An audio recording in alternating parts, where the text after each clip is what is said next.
Hola queridos alumnos, ¿qué tal estáis? Hoy vamos con un tema fascinante, un tema que siempre me encanta dar en clase, que es el realismo literario del siglo XIX. Y antes que nada me gustaría mostraros uno de los libros que constituyen un orgullo dentro de mi biblioteca, que es La transformación del mundo de Jürgen Osterhammel, que es un historiador alemán muy prestigioso. Y por cierto, aprovecho de paso para saludar a aquellos alumnos españoles en Alemania que sé que están viendo este vídeo.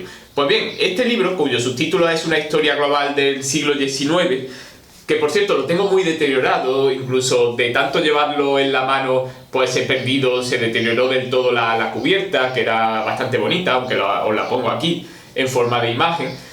También es verdad que por descargarme un poco de culpabilidad, el hecho de que haya 1500 páginas en un solo tomo, pues no ayuda a que el libro se mantenga en buenas condiciones, sobre todo si uno pues lo consulta una y otra vez y lo lleva a todas partes para seguir leyéndolo, etc. Bien, ¿de qué va este libro y por qué lo enseño al comienzo del vídeo? Pues bien, este libro es una historia del siglo XIX, pero no la típica historia al uso que sigue un sentido cronológico, un criterio cronológico, sino que lo que la hace más interesante es que sigue más bien un orden temático, un criterio temático. Por ejemplo, un capítulo puede estar dedicado a los medios de transporte y vemos cómo pasa del carro de caballos al ferrocarril, ¿no? Cada vez más avanzado. O por ejemplo, otro que realmente es fascinante está dedicado a la salud, un tema que ahora mismo en los tiempos que corren pues es importantísimo para nosotros, y podemos ver, por ejemplo, cómo se va comprendiendo cada vez más el funcionamiento de las enfermedades, las causas de las enfermedades, o cómo se salvaron millones y millones de vidas simplemente con una mejor gestión del agua potable en las ciudades. O sea, es que realmente es fascinante ese capítulo.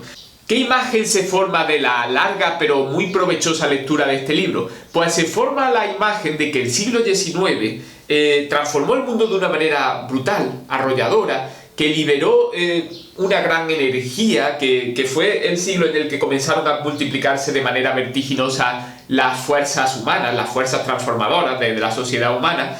Y esto tiene mucho que ver con el realismo literario, mucho, ya que no se podría comprender sin él, y voy a intentar demostrarlo pues a lo largo de este vídeo y de otros que voy a dedicar posteriormente a este movimiento, al realismo literario.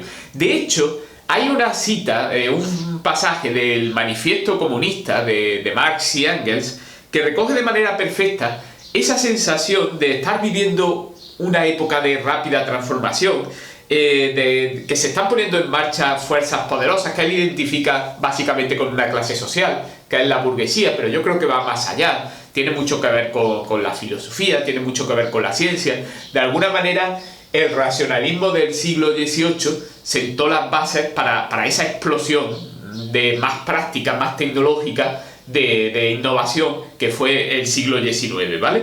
Y la cita dice así: la burguesía no existe sino a condición de revolucionar incesantemente los instrumentos de trabajo, es decir, todas las relaciones sociales. La persistencia del antiguo modo de producción era, por el contrario, la primera condición de existencia de todas las clases industriales precedentes. Este cambio continuo de los modos de producción, este incesante derrumbamiento de todo el sistema social, esta agitación y esta inseguridad perpetuas distinguen a la época burguesa de todas las anteriores. Todas las relaciones sociales tradicionales y consolidadas, con su cortejo de creencias y de ideas admitidas y veneradas, quedan rotas. Las que las reemplazan caducan antes de haber podido cristalizar. Todo lo que era sólido y estable es destruido, todo lo que era sagrado es profanado, y los hombres se ven forzados a considerar sus condiciones de existencia y sus relaciones recíprocas con desilusión. Y fijaos esta última frase, que además, bueno, por no hablar de esa expresión tremenda, ¿no? Absolutamente penetrante, que dice todo lo que era sólido y estable es destruido. Pero esa última frase, cuando dice los hombres se ven forzados a considerar sus condiciones de existencia y sus relaciones recíprocas con desilusión, no tenemos que entender ahí solo desilusión con sentido como de pesimismo o de tristeza, sino sobre todo en el sentido de quitarse las ilusiones como si fuera un velo, como si fuera un cristal tintado delante de los ojos, y empezar a ver la realidad del individuo y la realidad de sus relaciones sociales con puro realismo. Y esto es precisamente la base, la médula de lo que es el realismo literario. Yo creo que ahí Marx, sin hablar directamente de literatura, lo define a la perfección, ¿vale? De pronto hay una necesidad, ante todo ese cambio, de ver exactamente qué es el hombre, qué es la sociedad y cuál es la interacción entre unos y otros, ¿vale? Con esto vamos a conectar con la primera de las características que vamos a dar sobre el realismo, que ya os aviso de antemano que van a ser 5 características que iremos desgranando en los sucesivos vídeos. Y esta característica la he llamado precisamente influencia de la ciencia y la tecnología. Pero antes un apunte sobre la propia palabra realismo. Veréis, hay un realismo con minúscula, que simplemente es una cualidad no solo ya de las obras de arte, sino que puede ser la cualidad también del carácter de una persona, y decimos muchas veces pues, que esta persona es muy realista o es muy poco realista. Y en ese sentido se daba antes del siglo XIX, y no solo en literatura, sino en cualquier arte. Por ejemplo, en este sentido, los pies manchados, los pies llenos de polvo, casi negros, de murillo, pues podríamos decir que es un detalle realista, y está bien usado la palabra, ¿vale? O, por ejemplo, los carteles que cuelgan de los comercios en las ciudades de Bruegel el Viejo, pues también son realistas, y de hecho, de alguna manera, nos hacen que estos cuadros sean como más familiares, porque vemos algo completamente cotidiano para nosotros, como es la publicidad, en ese mundo aparentemente tan lejano, y bueno, y lejano realmente, como es el final de la Edad Media, los últimos siglos de la Edad Media, el otoño de la Edad Media, como solía decir Johann Huizinga. También sería realista, por ejemplo, el relato de las penalidades de un niño huérfano en el siglo XVI, como es el Lazarillo, y decir que el Lazarillo es realista, pues también, así en minúscula, pues también es algo completamente válido. Igual que es válido decir que es realista la Celestina, también en algunos aspectos, de la que, por ejemplo, Cervantes, en los poemas iniciales de la primera parte del Quijote, dice eso de libro, en mi opinión, diví, si escondiera más lo humano, que hay un juego de palabras, quitando la última sílaba, y quiere decir libro, en mi opinión, divino, si escondiera más lo humano. O sea, de alguna manera, Cervantes incluso se siente algo abrumado por lo honesto y por lo descarnado que es ese retrato de la naturaleza humana que a veces aparece en la Celestina. Pero el realismo con mayúsculas sería esa corriente artística que se da sobre todo en las décadas centrales del siglo XIX, con autores como Flaubert, como Balzac, como Zola, como Dickens, como Galdós, como Clarín, como Tolstoy. En general concibe el arte como un reflejo fiel de la realidad, tanto en su vertiente social como en su vertiente individual. La primera de las características de las 5 que vamos a ver a lo largo de estos vídeos es, como he dicho antes, la influencia de la ciencia y la tecnología. A lo largo del siglo XIX, el cambio tecnológico se acelera a la par que el avance científico, y vamos a destacar simplemente 2 elementos de los muchísimos de los que podríamos hablar. Uno de esos elementos claves en la relación entre literatura y ciencia se da con la aparición de la teoría de la evolución por selección natural, por supuesto en el libro El origen de las especies de 1859 de Charles Darwin, que para mí probablemente es el libro más influyente de toda la historia del pensamiento humano, y bueno, sería largo de explicar, haría falta varios vídeos, esa afirmación, ¿no?, que hago tan rotunda, pero de verdad lo creo. O sea, el libro más influyente de todo el pensamiento humano es El origen de las especies, de Charles Darwin. Pues bien, muchos escritores de pronto empiezan a ver la sociedad como una lucha por la supervivencia, como un conflicto terrible entre el individuo y la propia sociedad, que se puede analizar con la frialdad y la exactitud con la que vemos el funcionamiento de un hormiguero, que es esa máquina perfecta pero no consciente de sí misma, absolutamente eficaz en la lucha por la supervivencia, sino pensar, en fin, a las hormigas yo creo que les irá mejor que a nosotros dentro de millones de años, ¿no? De hecho, como he mostrado antes en el inicio del vídeo, la literatura realista intenta ser un espejo al borde del camino de la vida, que no es nada más y nada menos que una frase de Stendhal, otro de los grandes escritores realistas. Y esto tiene mucho que ver con la aparición no solo ya del origen de las especies de Charles Darwin, sino del estudio de la naturaleza y de las sociedades humanas como si fueran otros elementos de esa naturaleza. Bien, también Otro cambio tecnológico influye muchísimo, que es la difusión de la prensa y de la fotografía. Ya no digo de la fotografía en la propia prensa, en los propios periódicos. Todo esto constituye un estímulo para crear un arte que refleje fielmente la realidad. Pensemos por un momento en este cuadro de Edgar Degas de 1876. Este cuadro está infinitamente más cerca de nosotros, de nuestra sensibilidad, de nuestra manera de entender y ver el mundo, que por ejemplo con respecto a un cuadro de Rubens, como este de aquí, ¿vale? ¿Os dais cuenta de que este cuadro de Degas no hubiera sido posible sin la fotografía? O sea, por ejemplo, el carácter aparentemente casual de la composición, con ese señor ahí con la pipa más o menos cortado, simplemente como si fuera ahí un pegote, ¿no?, que ocupa parte de la imagen, con esas mesas también cortadas por el otro lado, el carácter incluso vertical del propio cuadro, pero también la expresión de la mujer, el carácter poco sublime del tema, ¿no?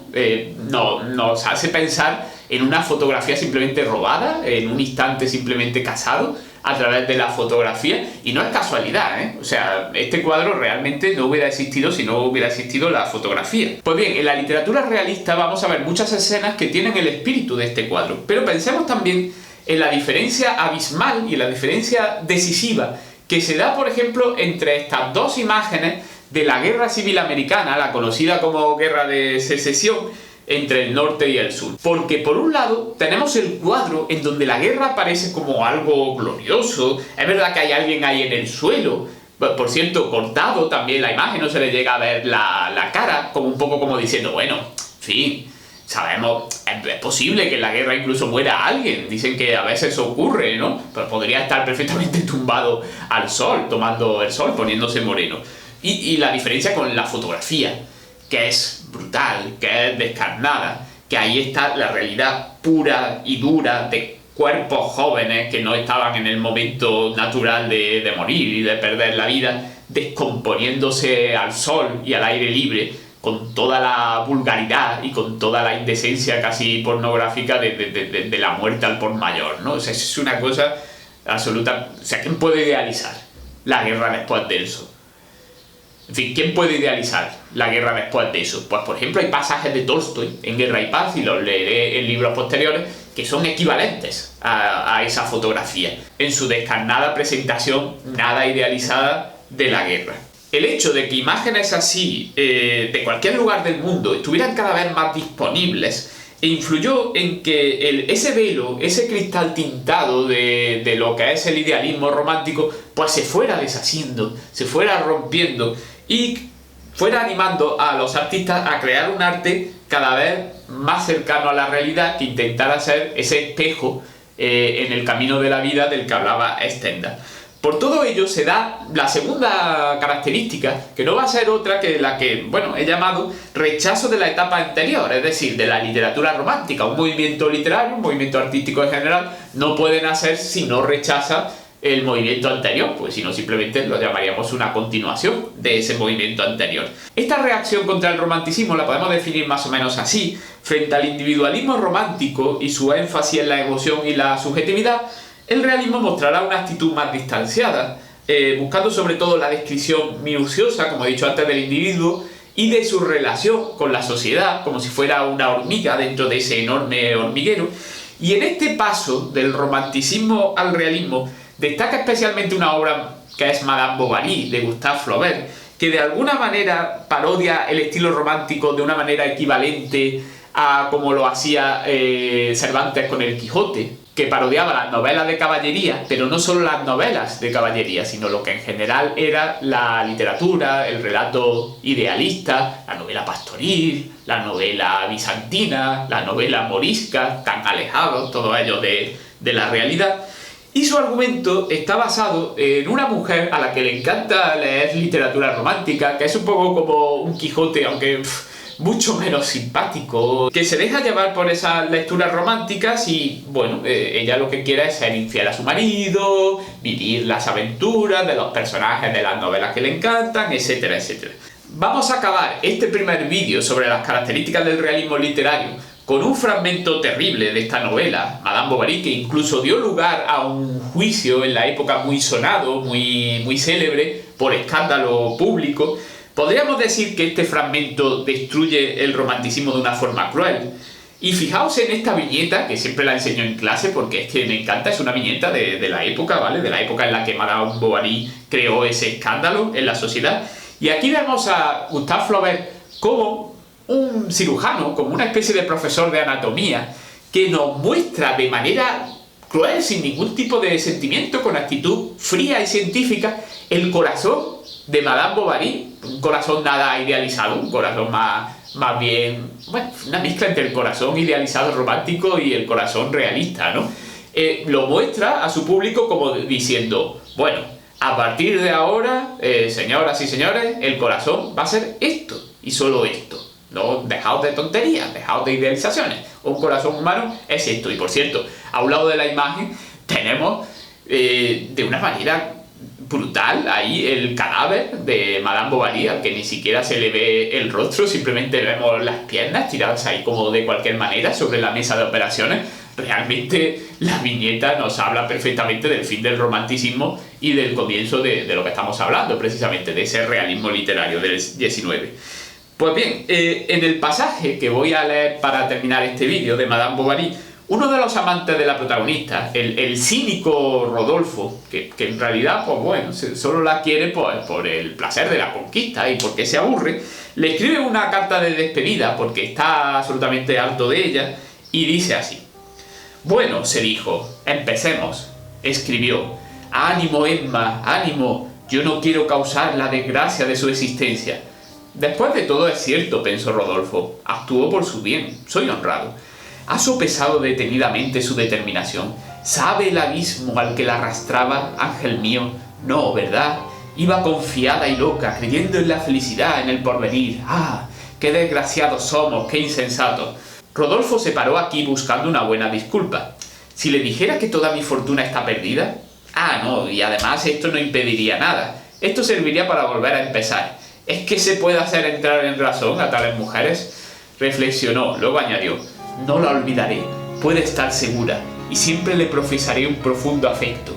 Pero un día, tarde o temprano, este ardor, tal es el destino de las cosas humanas, habría disminuido sin duda, nos habríamos hastiado, y quién sabe incluso si yo no hubiera tenido el tremendo dolor de asistir a sus remordimientos y de participar yo mismo en ellos, pues habría sido el responsable. Solo pensar en sus sufrimientos me tortura. Emma, olvídeme. ¿Por qué tuve que conocerla? ¿Es culpa mía?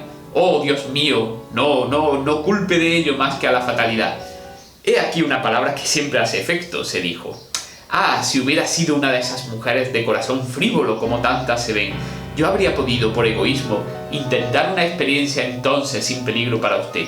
Pero esta exaltación deliciosa, que es a la vez su encanto y su tormento, le ha impedido comprender, adorable mujer, la falsedad de nuestra posición futura. Yo tampoco había reflexionado al principio, y descansaba a la sombra de esa felicidad ideal, como a la del manzanillo, sin prever las consecuencias. Va quizá a sospechar, se dijo, que es mi avaricia lo que me hace renunciar. Bah, no importa, lo siento, hay que terminar.